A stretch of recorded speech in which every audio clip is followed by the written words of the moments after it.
malaikat yang menurunkan Al-Quran menjadi malaikat yang paling mulia, yaitu adalah malaikat Jibril. Malam ketika Allah menurunkan Al-Quran menjadi malam yang paling mulia, yaitu adalah malam Lailatul Qadar. Bulan Allah menurunkan Al-Quran menjadi bulan yang paling mulia, yaitu adalah bulan Ramadan. Dan laki-laki yang diturunkan kepadanya Al-Quran menjadi laki-laki yang paling mulia, yaitu adalah Rasulullah SAW. Dan disitulah akhirnya kita mendapati bahwasanya siapapun yang ingin meraih dan memperoleh kemuliaan itu cuma satu, bagaimana kehidupannya dibersamakan dengan Al-Quran, karena siapapun yang bersama dengan Al-Quran pasti akan mulia. Dan Al-Quran itu merupakan mukjizat terbesar yang Allah turunkan pada kehidupan manusia. Mukjizat ini menenggelamkan mukjizat-mukjizat yang lainnya tanpa menafikan bagaimana keutamaan mukjizat yang lainnya. Mukjizat Al-Quran itu mengalahkan mukjizat Nabi Musa dengan tongkatnya yang mampu merubah lautan menjadi daratan.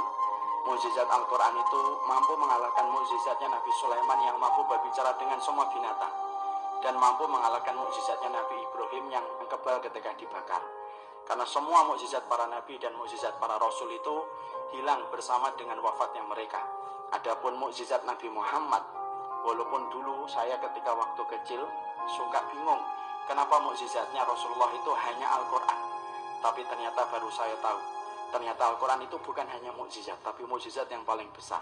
Karena mukjizat para nabi dan para rasul itu hilang seiring dengan wafatnya mereka, tetapi mukjizatnya Nabi Muhammad itu tidak hilang walaupun Rasulullah sudah meninggal dunia.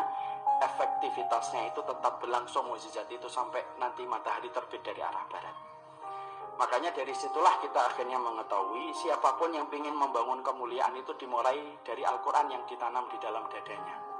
Makanya kalau kita mendidik hari ini harus kita rubah paradigmanya, bahwasanya pendidikan pertama itu bukan matematika, pendidikan pertama itu bukan fisika dan bukan bahasa Inggris.